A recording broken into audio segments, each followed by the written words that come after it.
Thank you. All right. Okay. So bear with me for a moment while I pull up our slides.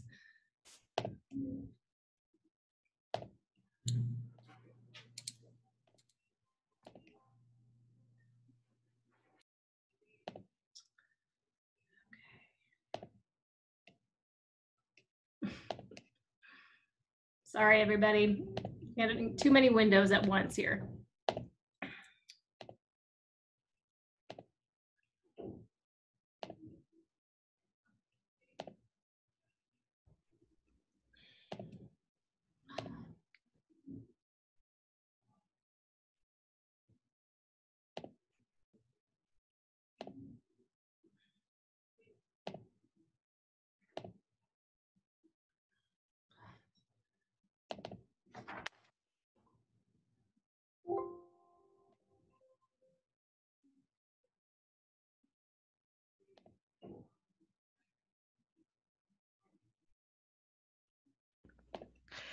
If you'd like, we'd love for folks to introduce themselves in the chat.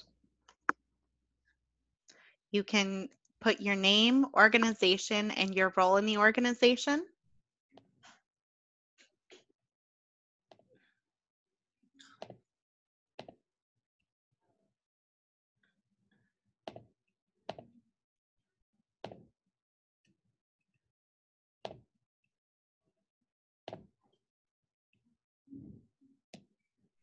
All right. Sorry about that. Thank you for bearing with me with lots of simultaneous pop-ups. It is a Tuesday afternoon. So as we go ahead, again, the session has closed captioning available, and that link is in our chat box. We'll continue to post that in the chat box this afternoon as well. Kara, we might not be seeing the right screen. We see a read-only version of a slide.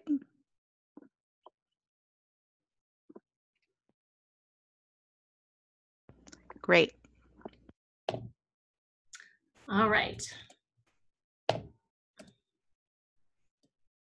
So just as a reminder, for Zoom, we would love to see your face, so please keep your camera on if you would like.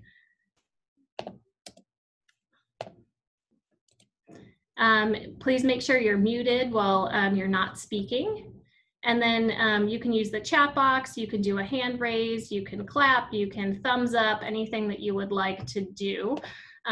So we will get ourselves started here.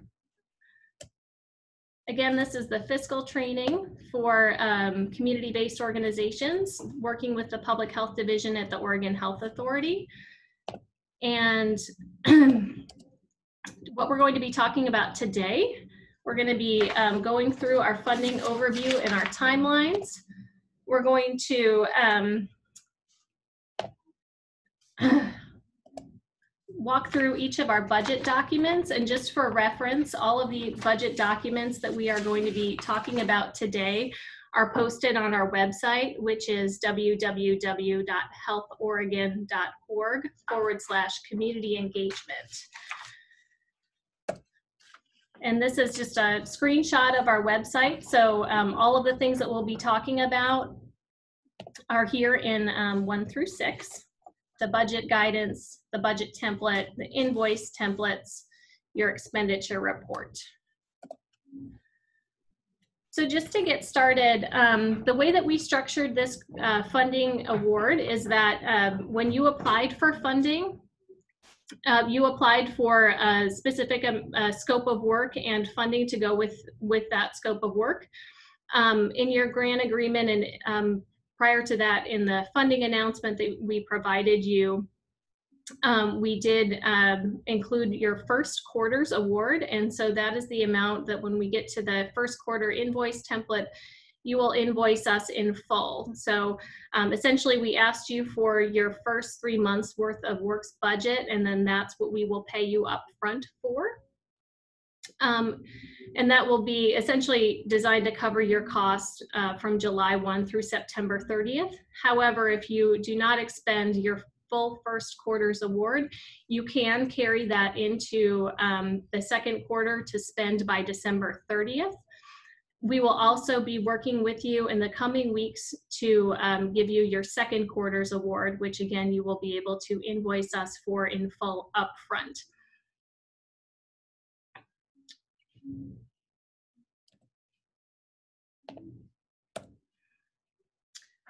The other area which we want to make sure and touch on today is reimbursements. And so for those of you in particular that are providing wraparound services and may be incurring direct costs for isolation and quarantine, so whether that's housing, food, transportation, childcare, medical supplies during isolation and quarantine, et cetera, you can also submit those direct costs for reimbursement to us, no less than quarterly. You could do that monthly if you would like, and we'll get through that invoice template in a short while.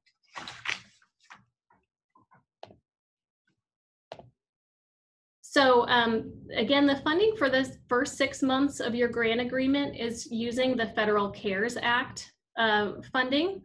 And as I mentioned before, the first quarter is paid up front to you upon execution of your grant agreement. And you can carry those funds through December of 2020, spend them through December of 2020. And that includes the same for your second quarter awards.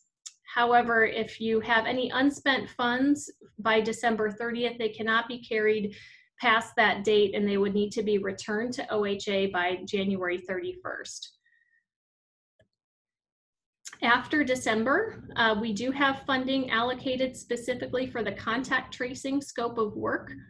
We're continuing to work to identify additional funding sources to help fill out particularly wraparound services and community engagement so that we can continue to fund your important work there. And at that time, we will need to amend your contracts, not only for funding, but also for the type of funding that we'll be using, because the coronavirus relief funds will no longer be the funding source beginning December 31st. I'm going to go one more slide and then check the chat box to see what questions you have that I may have on the things that I've already covered. But then again, just a reminder, so funds would need to be spent by December 30th, and we can't carry those beyond that time. And your funds really just need to be utilized to implement the scope of work that you're being funded for. So why don't I take a pause here and check the chat box and see what else I can cover here. The chat box looks good, Kara. The question was, will these slides be available? And I said, yes, the slides will be available and this will be presented. This presentation will be posted.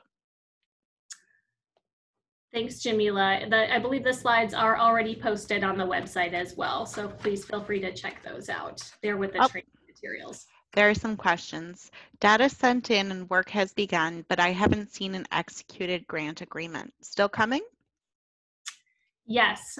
So if you have signed your grant agreement, we just will need to get that copied and packaged and sent back over to you.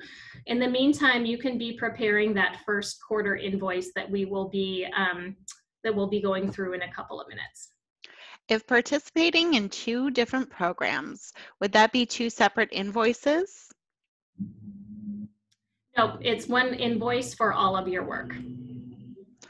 Funds have not dispensed yet. How accurate is it to assume that most will be able to spend by December? Now is mid-August. Mm-hmm. Yeah, I would just try your best to get through the work that you need to accomplish with the scope of work. Please note that although the funds may not actually make it to you right away, you can backdate the grant agreement to July 1st. So any activities that you've done, trainings related to this scope of work, onboarding of staff, providing services in the community, all of that time and those expenditures can be charged starting July 1. If we anticipate a higher workload for the second quarter, can we request additional funds in the budget we submit? You can, absolutely. We would just want to make sure that you note that in your budget template. So when we do get to the budget template, we can talk more about where to add notes for any increased scope of work. For the budget, if we have two programs, should we budget it separately? You don't need to budget your programs separately, and maybe we'll hold off on that until we get to the budget template, so you can sort of see. We anticipate that some of your staff may be the same person doing the same, doing two different scopes of work under this project, and so for that reason, we don't have the budget split out by your scope of work. When will we be informed if funding becomes available for work that's not funded past December? We hope to get you that information within the next several weeks. So hopefully in time for planning in your second quarter.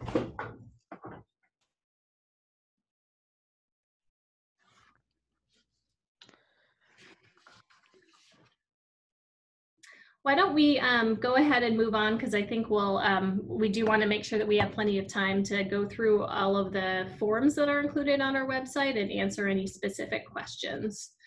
So Carol, would you like to take this next slide? Sure. Yes. Okay. Okay, so does everybody have these documents, Kara? Yeah, they're posted on our website. So Okay. I think what I'll do, Carol, I'm going to toggle back and forth and open up each one. Yeah, I think that would be helpful for people to have that. So I'll let you do this, and then I'll open up the budget guidance for everyone. Okay. All right. Thank you. So we tried to outline kind of as much as we could to kind of spell out all that you need to know. So the guidance that we've developed is for July 1. So again, even though the funding will not be there, you can backdate, and all expenses that are related to the work that you're doing can go back to 7/1, and then they go through December 30th. The funding is split up into two different quarters. So our first timeline will be for the funding that is the initial amount. We're asking for the budget to be submitted to us by August 31st. And in that budget, we'll get to the actual budget itself, which will help, but we're asking for your initial 3-month award, which includes, that's what you applied for. So it should match, you're doing your budget for what you applied for. If you applied for one element only, then, and you got your budget dollars, that is exactly the dollar amount you work from. If you applied for all three, then again, you just utilize it based on the budget you submitted. Then as far as categories in our budget, we're looking at positions. We do need to have our positions listed out individually as to, you know, I have, you know, Carol Yan, I'm doing contact tracer. This is a little brief description of it, what it is, and then you would list my annual salary, and then you would figure out the amount that it would be based on the 3-month time frame. And you would list that out for all the different staff members. So if you have a community health worker, outreach specialist, you have admin support to help with that as well. So you would list that out. Then you have your supply, well, you have travel, and that could be, this is for you. If you think about the work that you'll be doing, trying to get out within the community, you're just going to kind of guesstimate what you think that might be, what those costs would be.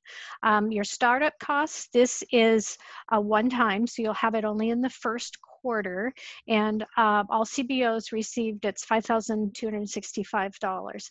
Those funds can help get a new employee onboarded. Maybe they need technology, equipment. It also can be used for the insurance. So if you have not worked with the state before, we are required to have liability insurance, and these funds, because it is brand new work, can be used to pay for those costs as well. They cannot be used to pay for your insurance if you have an existing contract or agreement with the state. So this would be for new work only. Capital equipment is pretty limited, really, for us. We would really need to know what you were needing to do. This has to be something that is pertaining to stopping COVID, basically, is the bottom line. It does not, we cannot buy any vehicles or RVs or building or capital improvement. When we think about what we're trying to do, is we're trying to address the spread, address what the community needs as far as, you know, taking care of them if they're, you know, in that sick period of time. These funds that we have cannot be utilized in that manner. So it is more limited, and we're following the federal guidelines on the CARES Act as to how these dollars are going to be used. Your supplies, they're normal office supplies that you need. They're also, you know, you may need to have some quarantine, you may need to have PPE, so you have that option in that area. If you're going to be working with another entity, so contracting, subcontracting, you would list out your contracts in that area. And then others, you know, just your normal costs that are related to this. So you could have some printing, you could have some events maybe that you're doing. You have your normal telephone. So in your startup costs, you may have the cost of purchasing a phone for your employee, but then on your ongoing costs in the other would be your monthly cost, so of that type of work. We are allowing in the indirect costs for you. The CARES Act does not provide reimbursement for these costs. So we have a different funding source that we have secured to be able to reimburse your indirect costs. We'll be needing to pull that out when we, you know, when you, in your budget, you'll put your indirect, so that we'll have it in there so we can make sure we're paying for it in a different, with a different funding source. For your invoicing and payments, there's a couple different ones. So not sure if you were Carol? Oh, yes. There's a question. Okay. Can you explain the indirect costs in more detail? And there's another question related to indirect cost. Is our federal indirect rate? So our federal indirect rate is 17.34, and I'll verify that and get that to you. That's off the top of my head because we just redid the letter. In each business may have different indirect rates based on the work or the costs of doing business. It includes maybe some positions that are allocated over numerous programs. So a portion of that salary would then go into the indirect rate. It would be your incidentals, their costs of doing business that are not direct. So like, you know, your direct costs as far as a contract or supplies. It's all the incidentals that you have to do businesses. And It can vary. So some, it could be, 10, 11%. It depends somewhat on your business. If you have individual questions on that, it might be better to take that maybe as a separate conversation so that we can address your individual needs on that. Great. So is indirect admin costs or the startup to cover admin?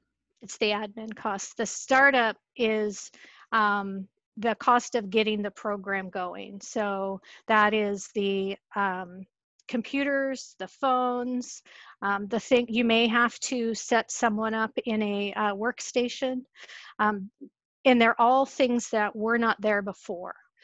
So that's where we've provided the funding for you to be able to get those types of things set up. And then indirect is just your administrative costs above that you couldn't directly call out, but they're components of the work that you're doing. With regard to equipment, can we pay for tents and other outdoor equipment we need to coordinate and set up outdoor testing sites or events?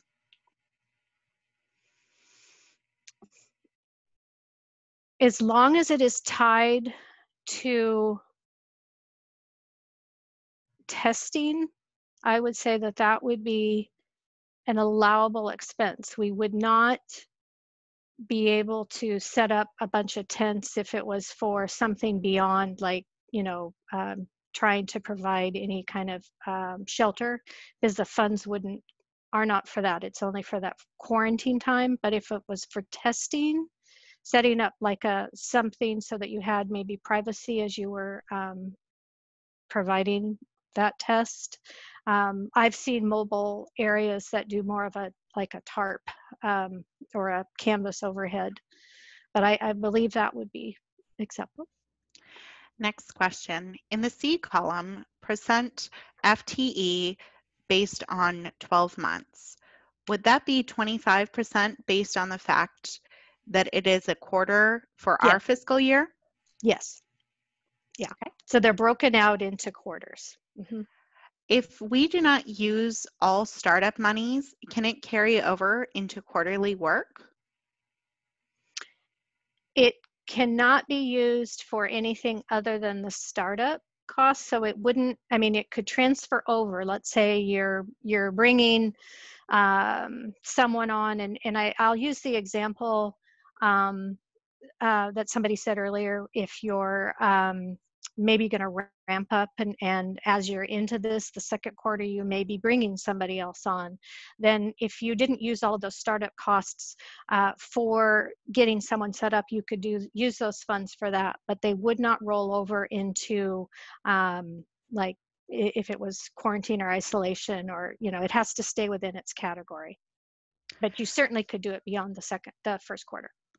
Are we using a federally approved rate, or do we use our normal indirect rate we use with general funds? That's what is different, is you can use your indirect rate. And again, that it does vary by entity. Okay. Sorry, folks, I'm scrolling. In outreach, when working with field workers or those living outdoors, tents might be very necessary. I'm not quite sure I understand that question. So when doing outreach work, would purchasing a tent for outreach and engagement work be appropriate? This is Kara. That would be appropriate. Okay. And I'm sorry, since I have the floor, just to go back to the testing event question, I would ask CBOs to also work closely with your community engagement coordinator on testing, because there are certain testing events that in the community that OHA is working with, and will help you sort out costs as they relate to those specific events. Okay. All work requires an invoice by the person performing it with a receipt? Yes, you need to be able to tie the cost to for isolation and quarantine, I would say. So that's more of your larger amount. So next question, do we have to wait for the LPHA to approve our use and or payment of wraparound services and or needs like renting a hotel room for quarantine needs? I'm gonna let Kara take that. Yeah, that's a good question, and the answer is no. I think as we're starting to get this work on the ground, we're having a lot of community members connecting directly with you all, seeking support for isolation and quarantine, in which case our wraparound team is working to figure out how we connect back and the process for having you connect back with local public health when you have those needs. But in the meantime, you are able to provide housing, childcare, healthcare supplies that aren't covered by insurance and so forth directly to those individuals. And then you'll report that on your invoice form and send that back to us for reimbursement. Again, that's for anybody who is affected by isolation or quarantine and needs those supports in order to stay in isolation or quarantine.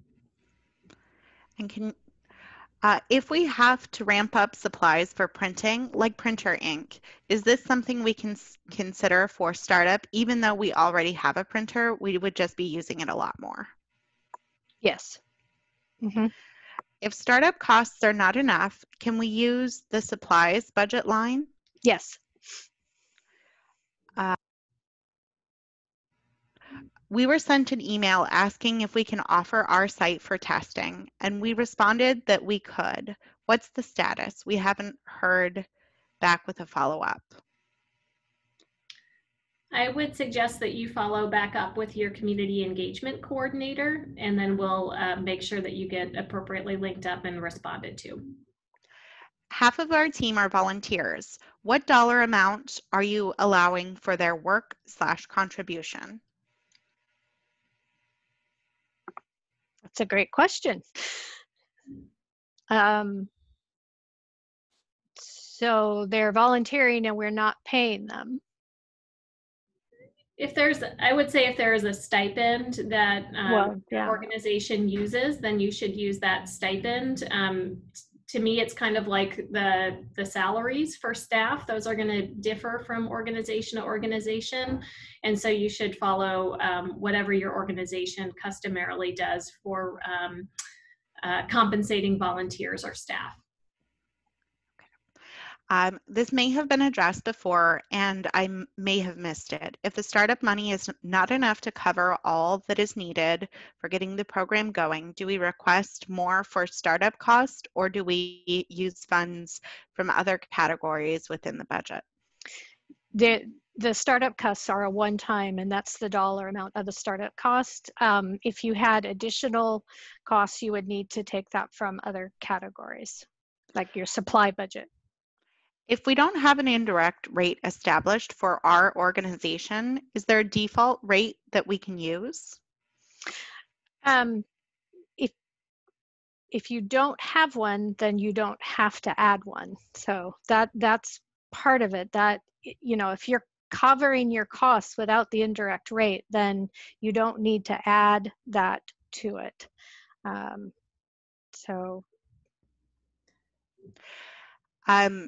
Thank you. So this question, I believe, is about the wraparound support services.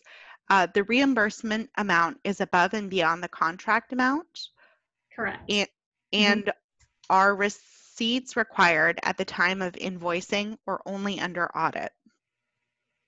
We need to have the receipts sent in when the invoice is sent in. So we'll need the backup documentation for all of that. Can we include personnel in startup costs? The person coordinating this is putting in a lot of time up front to get the project going, then we'll need less time. No, the startup costs were more for kind of system.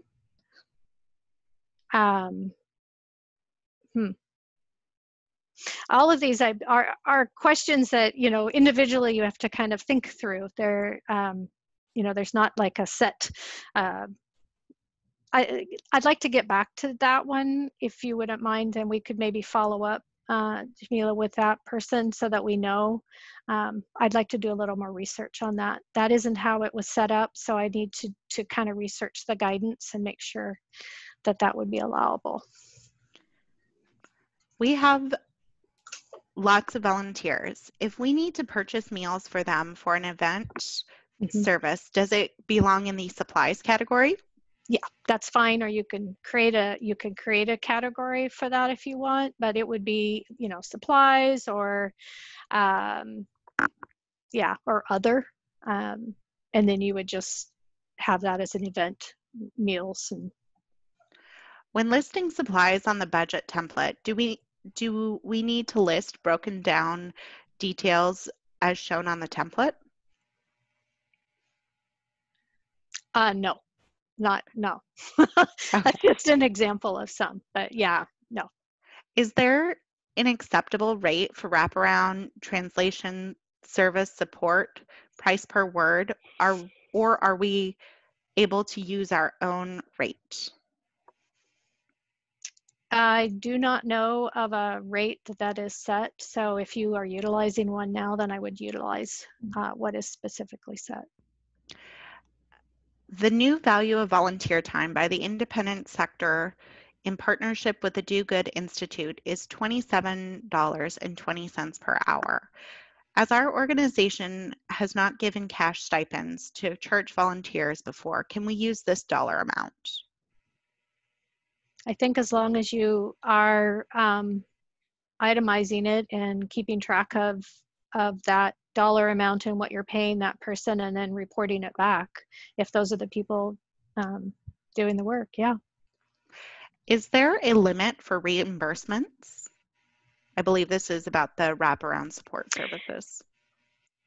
That's why we have the receipts. You know, this again, we are all learning about this. There isn't a rate that we know of for wraparound services or quarantine and isolation. We haven't done this before. And so we kind of tried to ballpark, you know, what it would cost for 14 days if you did have to house somebody and feed them and all of that. So, I mean, depending on where you are in the state, it could be completely different. So that's why we are not putting a cap on something. We're actually allowing you to be reimbursed for the actual cost, because it could be very different depending on where you're at, and there isn't an average to go from. We do not expect to have any startup costs. Can we exclude startup costs from our initial invoice? And then use them later? Or you were just saying, not at all? if you don't need them, you don't have to use them. Can you just not put that on your initial invoice if you don't want that them? would be fine. Okay. Cell phone requires a 24-month contract. Can we apply the 24-month cost over 6 months? No, we would not be able to prepay. Yeah. I'm going to take that one back too. Jamila, I'm wondering if we take one more question here and then continue to go through the rest of Sure. and slides. You want to choose the question? Why don't you go ahead, just so I can help to pull up our slides. Okay. Here we go. I'm not sure I understand the level of backup documentation you need for our first expense report. Without a contract, we don't allocate staff or hours towards contracts, so we can't provide backup documentation for the first quarter. What are we doing? We are doing community engagement work only. What is required? So your initial invoice that, we're not talking about the reconciliation, and I'm sorry if I confused. When we talk about the backup that you're going to need to provide, it is for the first invoice. We're just going to base that on your budget, and we'll be awarding you your 3-month dollar amount. I'm sorry, I thought that the question was pertaining to when you invoice us for isolation and quarantine. That's when you will need the backup documentation, because again, you know, it will be based on what that actual cost is for the cases, and then we will need to have that. But on your initial invoice that you're submitting to us once your grant has been executed, that is going to be the 3 months. We're going to allocate you that 3-month dollar amount, and then we'll reconcile that back after. Great. Okay. Carol, did you want to continue on a couple more of these slides? Yeah. And then would be happy to go back to our budget and forms. Yeah. So I think some of this is pretty understandable as far as allowable costs. It's number one, it does have to match what you're agreeing to do. So this, based on your scope of work that you have said, your salaries, supplies, indirect rates, you know, and again, your computer setup, printing posters, any of those types of things. You can go on. I think I covered that. So the things I think that are important is there are very clear limitations on what we're allowed to use these funds.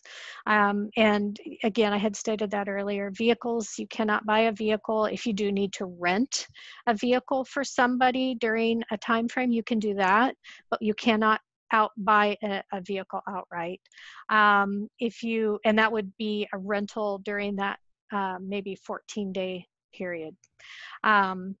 If you cannot do any capital improvements or buildings, that's not what this money is for. You have to think about it as being more of helping address COVID-specific issues. And then your social services wraparounds, that we can't pay for costs beyond the 14 days or for somebody that's currently not in isolation. What is stated on here is that if there are other services that we can connect you with or help to connect people with that could maybe handle the expense, we would certainly do that. So I think one thing that is really important is that communication with your community engagement coordinator, so that if you do have a situation that's unusual, that maybe they can figure out a way to help. So please ask. You know, as I'm taking these questions back, I will continue to do so, and we all will. And in some of these areas, we're going to be learning together because it's not been done. Okay.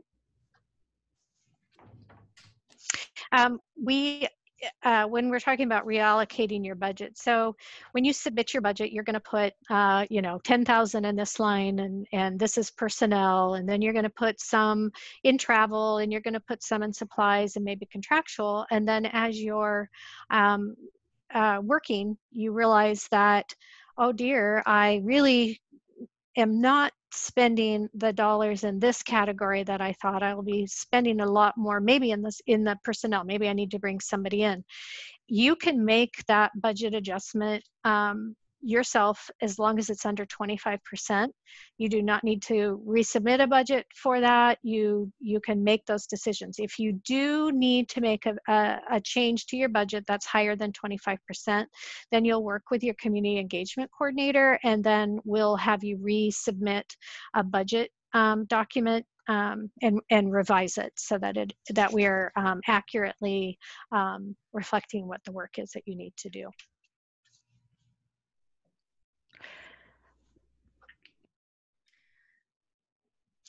It is, I see the question, 25% of what? It's in the categories. So if you had $100,000 in personnel services and you had 50,000 in contracts, and you realized you needed 75,000 in the contracts, you could move that 25,000 of that 100,000 into contracts, and that's fine. You don't need to tell us. If you needed to move 30,000 out of that into contractual, then you would need to let us know. So it's by it's by category in your budget.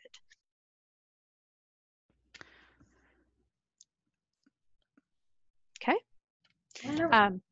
Why don't we just go quickly back Yeah, through the budget template, and then we can pause there for some more questions. Okay. So, oh, all right. So your budget that you'll be sending to us, the first quarter is your award. So you're going to be breaking your budget down into the categories that you need, and based on the total amount that you asked for. If you had $100,000, that is what your total at the bottom should equal. And then we're asking you to project your second quarter. At a minimum, it should be the same. So, you know, if I have 100,000 for the first 3 months, my assumption would be that I would have 100,000 for the next 3 months. You may have realized after you've applied and one, you know, because you submitted your application, and now you may be thinking, I really think we can ramp up this specific area. Now that, you know, I've had some time to think about it, that is where you'll make those adjustments in your October to December and just list them out, and just add, I would just, because there's not a place on here for comments if you scroll down, but I would add comments to the side next to, I can call them K. And if I was going to increase my contractual services, let's just say as an example, and make a comment that I can start doing education and outreach, and I wasn't going to do that before, then you would list out that body of work, and then just list out on the side that this is an additional work that you'll be doing.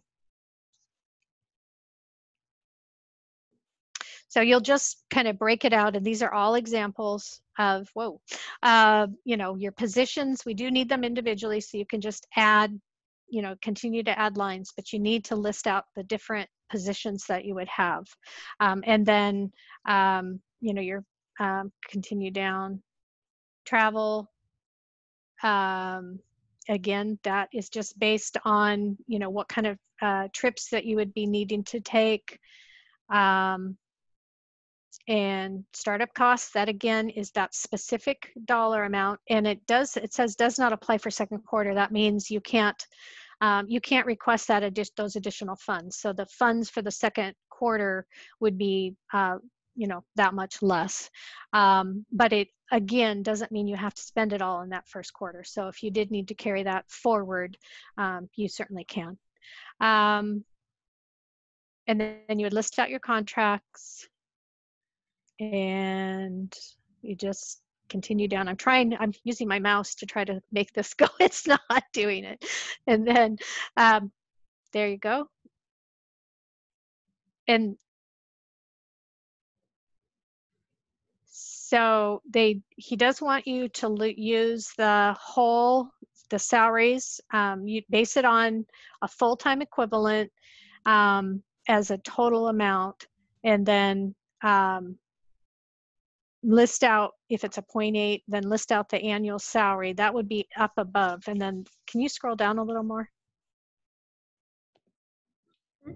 I'm sorry. And then the FTE would be based is to get down to the percentage of FTE that is that would be part of this quarter. So that is where, so it's kind of showing you how they want to show the FTE percentage broken down, and then however many months through times 12, and then this gets you to your total FTE. That would be for that first quarter. The one thing I want to just note here again is that you don't need to budget for your direct isolation and quarantine costs that would be reimbursed. Right. Correct. That is not included in this. This budget is only on what you applied for. The isolation and quarantine is on top of that. Jamila, do we want to take a couple of quick questions? Yes, We'll keep yes, going. yes, we do. There was a question about okay, so are we able to create PSAs and other materials in MOM for our area? Is the interpreter a contractor? It could be. You know, if you, so we as a state, we do have contracts with all of our interpreters. So if this is someone you use, you may want to create an agreement with them. And then you list out what your costs are and such, and then. Mm-hmm. And Laurel, I'm going to ask this question. What about the entire time period someone is hospitalized with COVID? Is that covered by the wraparound support? The one thing that we did have an average of was the isolation and quarantine time frame of 14 days. And realistically, we know that's not the case. I think we would need to, if we have a case like that, it's something we're going to have to kind of look at on a case-by-case basis. Because if we think about it, if it's the person that's making the income that is hospitalized and it's for a month, then they're not going to have an income coming in during that time. And then, you know, how is everybody getting fed? And, you know, so yes, the average that, you know, that it was based on was 14 days, but reality is it could be more than that. Yeah, and I'll just add that a rough guideline is kind of up to 30 days we will cover, and then after that we should be using staff in particular that are doing wraparound support services to be able to refer and provide other longer term support services to that individual or family. Okay. Is OHA providing translated materials? This impacts how we build our budget. We will have some translated materials, and we'll be pulling together some resources for you all to do community engagement. You may want to also consider budgeting to go beyond what we may have. So any customization for local resources, for example, to me seems like something that you would want to make sure you have some room for in your budget. Jamila, I'm wondering if we can pause on questions and go through a little bit more of the content, and then we'll keep on going. Sure. So I'm gonna just jump over to our invoice template for your first quarter. So just a reminder that as soon as you have received and signed your grant agreement, we would love to get your invoice template in. You can submit that to community.covid19@DHSOHA as noted on here. Essentially, this is very simple. All you need to do is fill in your organization name, and then it's the total amount that's listed in your grant agreement that includes the startup costs. So just list that here, fill in the amount, submit that. And as soon as we receive your invoice, we'll either be sending that to you over direct deposit or paper check, because we want to make sure that you get these resources as quickly as possible. And I do want to go over to the isolation and quarantine direct cost reimbursement as well. So again, this is allowable for anyone who is providing those direct services to individuals experiencing isolation or quarantine for the period of their isolation and quarantine, with the kind of 30-day timeline that we talked about earlier. This reimbursement can't be used for any individuals who are not in isolation or quarantine. However, the staff time that you have to link them to services can absolutely be used as a part of this funding. There will also be additional funding coming out through the Oregon Health Authority to provide supports to community more broadly, and so we will be sending that information out to all CBOs as soon as we have that. So this is the document to fill out for your reimbursement. We would like to have this from you no less than quarterly. Ideally, you would be sending this in monthly to get reimbursed. And we'll need that final invoice for isolation and quarantine costs by the end of January. Kara? Uh-huh. Sorry, we have a quick question. Just to clarify on the invoice, is it for the full grant amount or for the first quarter? It's for the first quarter, and then you'll be resubmitting this after you get your second quarter award, and that will pay you up front for the second quarter as well. So Kara, this was a little confusing for me. So as I understand it, you will be invoicing for the amount of money that was listed on your grant agreement that you just signed. Correct. Or are signing. Yep.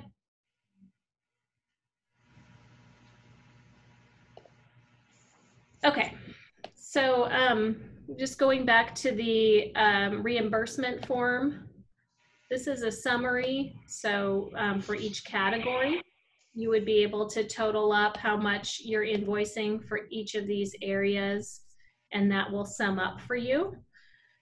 And then the wraparound detail sample, this is where Carol was talking about making sure that you have your documentation to go along with it.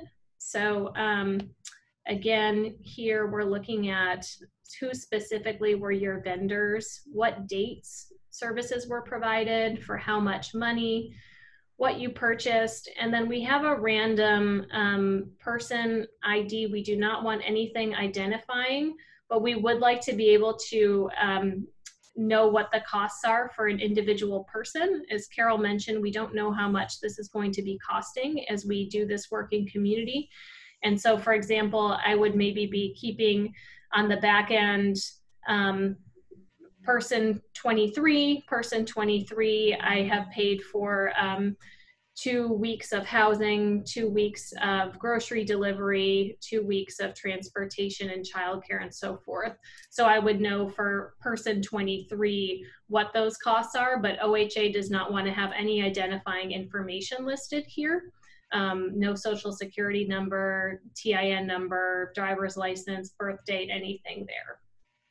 Just to kind of go on that as well, you might be good to put, if it's person 23, on each of the receipts that you're going to send in to list that, so then we can tie that easily back to the person as well. Kara, can I ask this question? I think it's really important. Many people we serve have disabilities and are self-isolating because they are immunocompromised. They, too, are severely impacted, although not directly exposed to COVID. Can we help these individuals with wraparound supports, too?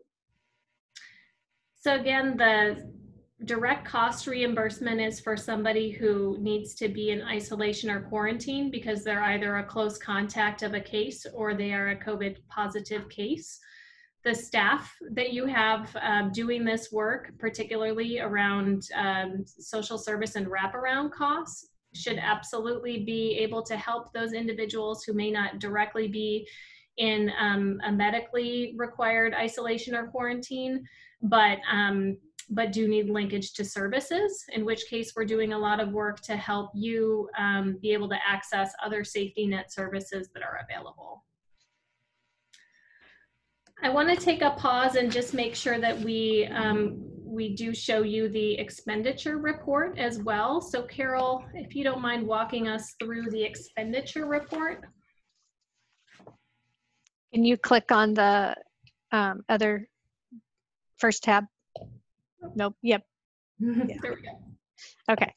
So this is a report, and that we are asking, and your initial report is going to basically be probably nothing or much spent. And we understand that because the first report is due August 31st and it's through July 1 through August 31st. So you may have some startup costs, you may not. Whatever you have, that is fine. We will then ask for the second report, October 31st, and that's for, it goes July, then you would go all the way through September. And we're asking for these so that we can kind of check on how, the first one, obviously, it won't give us very much information, but the second one will give us a good idea of the funding and, were you able to expend the funds? Was it not enough? Is there an adjustment that needs to be made? That's why we want to be able to look at that in October so that we can make the adjustments that we need to make for the second. And then the last one would be, we would need that by January 31st for the whole period. So then you would be showing your expenses from July 1 all the way through December 30th in that time frame. Carol, if not all August expenses will be on the books by August 31st when the report is due, how should we handle that? You'll just show your percentage of what you've spent. I mean, if you haven't spent anything, then that's okay. That's understood, and that's why it can be carried over to the next month. If you don't use the expenditures by the end of September, then you can carry those dollars over to the next quarter as well. So they will continue. It's not as though you have to use those monies and they're gone. So you would list out your expenses, what you had actually expended. I spent, 10,000 in August in total, maybe, as I got everything set up. Some people have actually started the work. The grant was executed on July 1. They may have some expenditures. Some of it takes time, to get the people hired or systems in place. So that is going to be a different for all. So you'll just fill out for the first one, it would be July and August. So you do break it down by month. And then what the expenditures are in each of the categories, which are going to match the categories somewhat what you put forward in your budget. And then at the bottom in section B, it is actually determining what percentage of time you actually spent in each of the three categories. So if I was only doing community engagement and education and outreach, whatever that dollar amount it would be, that would be 100% of my time. If I was doing my work in all three of the areas, then you would just break that down into what percentage of time you worked in each of the three different areas. The total for the month will be 100%. So, it could be 33%, or in 134 if it was split equally. It may be that you are spending more time on the community engagement and outreach, and second highest maybe social services, and the third maybe contact tracing, but just listing that out. And then C is the area if you did invoice us, probably, July and August may not be used for the isolation and quarantine, but that would be the total amount that you submitted to us for isolation and quarantine. So it's a summary of what that total cost was for the month. And then on the second page, it has all your other categories, your services and supplies, and those will roll up into what you enter here on this back page will then populate the first page in section 2E. So if you listed out other services, any expenditures you had in that area, they'll roll up into the E category. Carol? Mm-hmm. I have two questions. First question, is there a distinction between incurred and paid? So if the pay date is September 1, can we include the payroll incurred for August? It would be paid. So it would be paid on your books. So are they saying for well, for the month of August, you don't actually, I would include that in my August pay. Yeah, I would. Okay. And this, I think, is another really good one.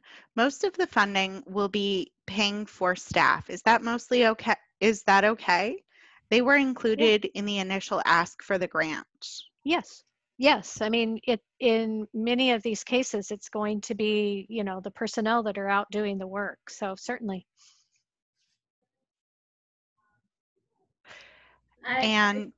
Oh, sorry, Jamila. I just want to say I recognize that we're over time, so I understand Uh-oh. everybody needs to drop off. Please do, and maybe Carol, are you able to stay on for a couple more questions? Sure. Okay. I have the question. Please slowly tell us the website where all the budgetary forms can be found, as you showed us in the beginning of the training. Kara, I put the link into the chat. Kara, could you show us the visual on the web? A website? Sure. Let me just click the link in the chat. Oh, okay. Yeah, that's easier.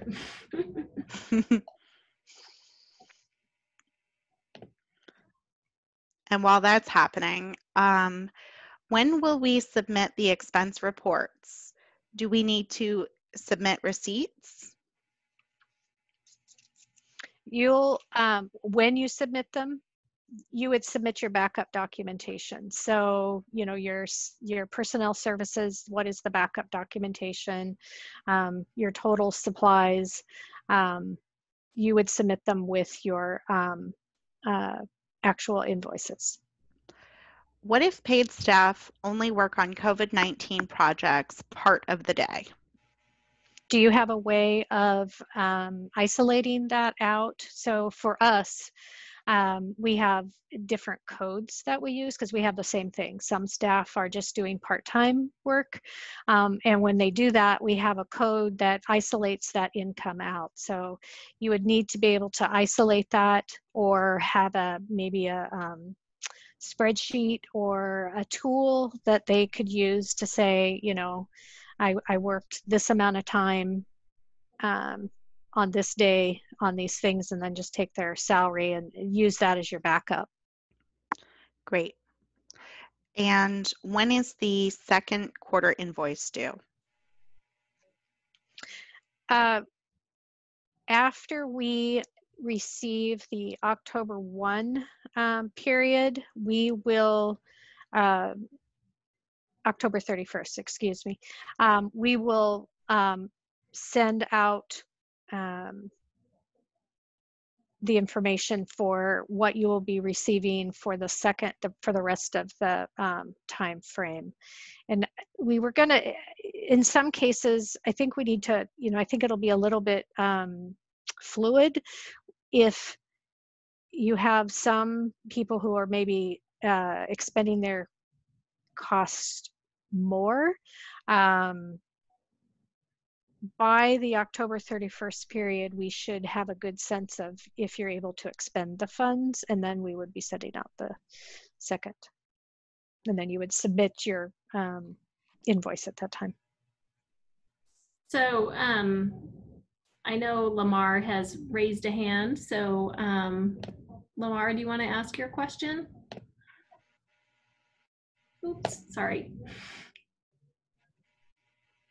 That was an accident. I didn't mean to raise my hand. I apologize. Okay. Kara, can we just clarify that it is okay if you're using most of your grant for staff time related to communities who are impacted by COVID? Absolutely. Yeah, we anticipate that because this work is really directly with community, you are going to be investing a lot of staff time to accomplish the scope of work. Kara, would you be willing to explain what the MOU is? Sure. So in order to share individual information between your organization and local public health for the purposes of either doing contact tracing, if you're doing contact tracing, or to make referrals for wraparound services. Again, either referrals that would come to you from local public health or that are coming to you from the community and we need to circle back to local public health. An MOU is in place, or we would like to support you in getting those in place so that you can share protected health information. Since OHA holds a grant agreement with you and OHA holds a contract with local public health, we have those relationships for information sharing, but we want to support you in doing that at the local level. And that's where the MOU will support that. And where can people find a template or draft or suggested MOU? Sure. So just work directly with your community engagement coordinator. We do have a template that that we're sharing, and we anticipate that'll be customized based on your organization's needs, as well as any needs that may arise from local public health. It also needs to be just customized to the work that you are doing. And I want to clarify the MOU is just for those CBOs that are doing, or is a requirement really just for the CBOs that are doing contact tracing or social service and wraparound supports, and not for CBOs that are only doing community engagement. 2 final questions. First question, are second quarter funds guaranteed contingent upon appropriate use and reporting of Q1 funds? We are certainly going to be taking a look at your the work that you have been accomplishing in the first quarter to help determine your second quarter funds. As Carol mentioned, we anticipate that will likely be level or the same funding from the first quarter to the second. If you're doing more work, then you should note that in your proposed budget for the second quarter. Similarly, if you're not able to do as much work in the second quarter as you can in the first, then you can note that as well. Mm-hmm. Final question, do staffing costs include payroll taxes? Yes, that is listed as your fringe. So you'll have the monthly salary that you pay your employee, and then your fringe is a separate line item below. So yes, it does. It's total cost. All right. Well, I want to thank you all for bearing with us getting started today. As you can see on the website here under training resources, the slides from today's presentation are posted online. We're also developing some frequently asked questions to help support you as another resource. And all of the budget and invoice documents are posted here as well. As you have other questions, please reach out to us either at our general inbox, which is right here, community.covid19, or reach out to your community engagement coordinator and we'll be happy to work with you. Thank you so much. Have a great afternoon.